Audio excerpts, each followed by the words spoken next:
You're listening to Big Blend Radio's Lost Angel Travel Adventures show with Linda Ballou, travel writer and author, and your host, Lisa Smith.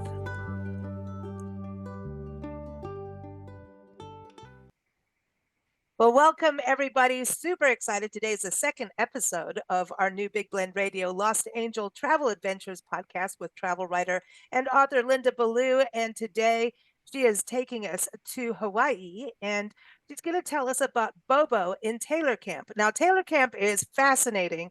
This story that she's going to tell us about is a story in her book, Lost Angel Unleashed. And she's got a whole Lost Angel series. So you can go to lostangeladventures.com for that. But welcome back, Linda. How are you? Aloha. I'm Aloha, fine. yeah. Yes, indeed. Yeah, happy to be here. Well, I'm excited about this. I wore my tie-dye, and I remember reading this when your book came out, Lost Angel Unleashed, and went, Linda, you went to a hippie camp. There was pot swirling around, and you had quite an interesting experience. But not only does this story, it's a true story because you were working in a newspaper, right, when you first met Bobo. Right. So, what happened was when I was 28, I dropped out of society and I landed on the North Shore of Kauai, which at that time was um, a hotbed for alternative lifestyles. I mean, I didn't really realize that, but I got there and I learned that it was just absolutely incredible. All the different, there was transcendental meditation and Tai Chi, and of course, yoga, and everyone was into natural foods and things like that, meditation. So it was a very interesting time on the island. And so I was testing my wings as a writer. So I went to the Garden Isle and I talked them into letting me be a little reporter for them. And this gave me access to people on the island who I thought were interesting. Well, one of the most interesting people on the island was a woman named Bobo. And she would swim the Nepali coast, which is some of the wildest waters in all of the islands. Kamehameha the Great tried to conquer Kauai and bring it into his rule, but he couldn't do it because he couldn't get through the channel and the Nepali coast and those wild Wow. waters. So seriously, that she was swimming this coast, I was like, really? And so I interviewed her. I decided to interview her. Her real name is Suzanne Bollins, by the way, but everyone called her Bobo. And she was just kind of a legend on the island. And so I went to where Bobo lived, which was in a treehouse colony. And that colony was Taylor Camp, a very infamous hippie hideaway. Elizabeth Taylor's brother, Howard, owned acres of land right on the beach. And he was sympathetic to Vietnam War vets and people who were marginalized. And Bobo was one of those people. She was busted for marijuana, and at that time it was illegal in California. And so they were going to take away her daughters. She had two little girls. And so when she heard about this opportunity to not lose her children and raise them in a natural way, and also her marriage was broken and she didn't have any money. So Taylor Camp worked for Bobo. So I went to the treehouse colony. So it's kind of a And commune, right? Like a well, commune. not exactly though, because they lived individually, although Mhm. they did a lot of things together. Okay. They took care of themselves individually. She had her Okay. own treehouse, and there were other families there, couples with children, single people, but they had community events and things, but it wasn't like a commune where everybody is putting all their money and their food and everything together. It was a little different situation. So I went to Bobo's treehouse. I go up the ladder and I sit up there with her. And, she was very accommodating, very nice, offered me a glass of Merlot. Uh, she was a heavy drinker, known to be getting wildly drunk and sometimes even being locked in the cop's trunk. They didn't put her in jail, but sometimes they would put her in the trunk if she was just getting too rowdy. I mean, the island was very, very laid back, you know. So she offered me a glass of Merlot, which I was happy to enjoy. Was it in a wine glass in a treehouse, or was it Yes. like, Oh, yes. Yes. oh, You know, wow. civilized. She lived there. I mean, and I asked her, how are your daughters doing? They love it. The one daughter was a water baby like her mother, and, just was in the ocean all the time. The other daughter was, oh, she wanted normalcy. She wasn't as thrilled living in the tree camp as the one daughter. But at any rate, she was able to keep her children with her, and that was Mm, important to her. So I'm there with her, and she offers me a joint. Now, at this time, it was pretty relaxed, and there was a lot of red hair marijuana in the islands. So I enjoyed a couple of puffs, which was plenty because the stuff was super strong. And then she said, I was asking her a few questions about what she was doing and so on, and then she said, "Well, the sauna's ready down below, and we're going to do a little Earth Mother healing thing, meditation." And I went, "Oh, okay." And so she invited me to join her and the others there. And that was a communal event, and it was a cloth sauna situation, and these lava rocks were like, you know, red rock, just she broiling went from hot. red hot, Yeah, broiling red hot, hair and week then to they were red hot throwing saunas. water on them to create steam. So I went in there with them and held hands. I went in with my undies, but they were all in their birthday suits. Yeah, They tended to be naked a lot there, but I asked Bobo about that, and she said, "Well, at night we put on our clothes for the mosquitoes. We're not yeah. silly." I said, "Oh, Is it? okay, great." Uh, so, uh, so then I did this, with them, and it was incredible. It was incredible high experience, one that I'll never forget, one that was really, really memorable and actually quite moving. So, so yeah, Bobo and the Taylor camp that was really became very infamous after that. When I was there, the local people were really getting fed up with it being there because these people were not contributing. There were like 120 people who were living in the camp. Were not contributing to the community. They weren't paying taxes. They were living on welfare and food Oh, stamps wow. and having a wonderful time. But the local people really wanted to put an end to Taylor Camp. I was there just at the very tail end of it. So, but I sent you a documentary for people who are interested in it if they want. It's really a nice We'll put a documentary link. about that Yeah. time, and it's fascinating to see how they all lived. I'll put, And and just for everyone to know, we'll put that in the show notes. Everything, links to Linda's websites and both of her book websites, and also over to the documentary. We'll put that yeah, in I there think for the everyone. documentary is really, really fun. So, yeah, her granddaughter is in the documentary reenacting her swims on the Nepali coast. Oh, wow. So, yeah, so it's really fun. So, I think I'd like to read just this little Yeah. snippet of my interview with her.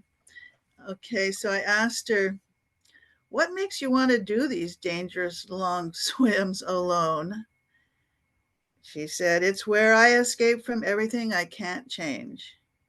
My swims are what saves me from myself.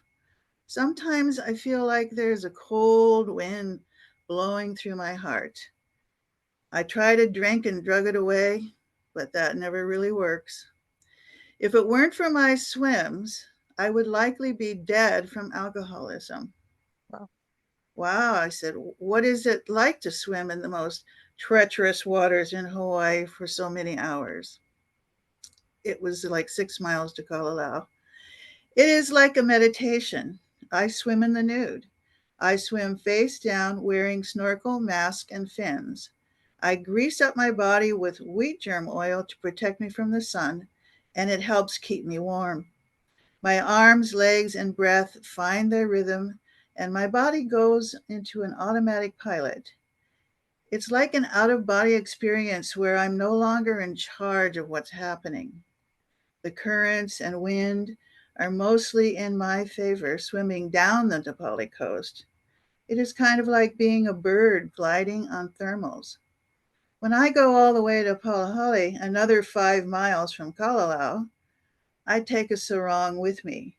I have to hitch a ride around the island to get back to Taylor Camp, where I can ditch my clothes again. That's a, I mean, that's amazing, It and is it is amazing because it was like 6 miles to Kalalau, where she would stay for a month at a time mm, and sober up. And I mean, okay. she was really a very powerful woman to be dealing. I mean, a lot of people have serious addictions, Mhm. and it's true. She probably would have died from alcoholism or drug abuse if she hadn't had this way of dealing with it. Mm. And in her later life, she did sober up. She's still alive, I believe, and Oh, wow. I believe she's alive and sober.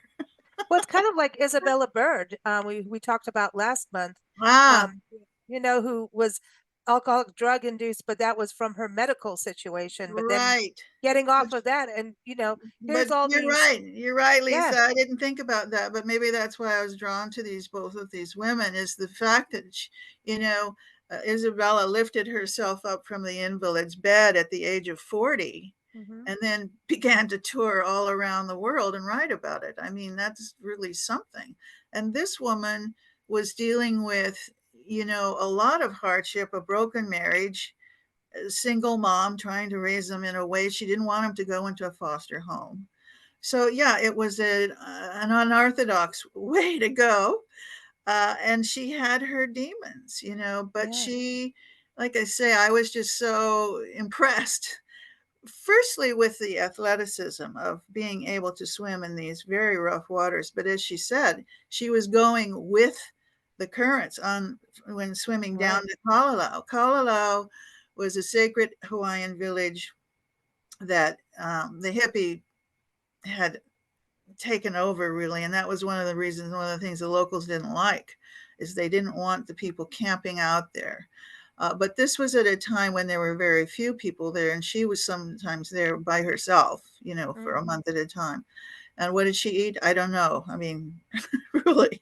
Maybe a But lot of fruit, coconuts, just coconut I water guess, might but have. she just took Yeah. a jug. She had a jug that she had tied to her ankle, and inside the jug she had her sarong and Wow. some matches to start a fire, just stay warm. Not much food. So anyway, Mm. yeah, she was a long distance swimmer. Now this woman, Lynn Cox, is another woman that is I've read who was a long distance swimmer, and she describes this meditative state. Mm. This out of body kind of state where you almost have to go out of your body to be able to endure the elements. And Mm-hmm. particularly, Lynn Cox had a weird metabolism that allowed her to swim in freakishly cold waters. And Mm. yeah, she's got a book out. I don't recall the name of it, but she actually is going to be speaking here in Malibu pretty soon. It's And interesting to me because it's almost like, when you think about alcohol and drugs, it's always kind of chasing getting out of your body in a way and connecting to a bigger planet. It's like why, so many people are into psychedelics and, mushrooms are on the rise now. It's like we're going back in the 60s and 70s with everybody talking about yeah, mushrooms, magic mushrooms, but it actually, yeah, is. We've been doing it for centuries, and right, hundreds of thousands of years, our right. human beings are doing that. And I wonder if that's part of it is like, that outer body experience is where it is why we do meditation and, TM, transcendental meditation that you were talking about is going to these other realms. Hmm. And I understand it in some ways. I used to swim in Shelly Beach in South Africa. It was a very cold, choppy ocean with a lot of rocks, but one of the highest concentrations of great white sharks.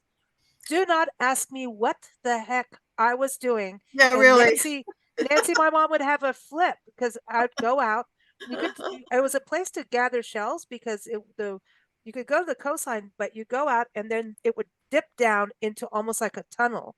And at the bottom, you'd get shells and bring them back to the shore. But if you went on beyond that dip and that tunnel, that weird tunnel under there, you're in great shark territory. And I'd go out further and further every day and then really spook myself out and get the hell out. So I don't know what it was, but you are not in a human zone when you do that. You're Well, not. this is one of those live to tell about it stories, Lisa. Thank God. Thank God. But I want to touch on this because when you're talking about her doing these long swims, and I know dolphins are involved too, but Ah, sharks in Hawaii. This brings me back to your novel right. Wainani and Thank how you. Wainali did these big swims. I know there's the Exactly, dolphins, but the exactly. big Well, swims. see, Yeah. Bobo was a big inspiration to that. See, when I was interviewing her and learning about this, I wasn't writing Wainani, but it was the seed was being planted, you know. And she swam with the dolphins. I asked her, I said, "Aren't you afraid of the sharks?" She says, "Oh, the big fish come by once in a while, but they don't bother me. The dolphins play with me. They want to play with me. They swim with me for miles and interact with me, and they want to be friends." And I'm going, and this kind of and then I researched when I started writing Wainani, actually getting into it. Part of my research for that story, Wainani's best friend is a dolphin named Iku, just so anyone knows.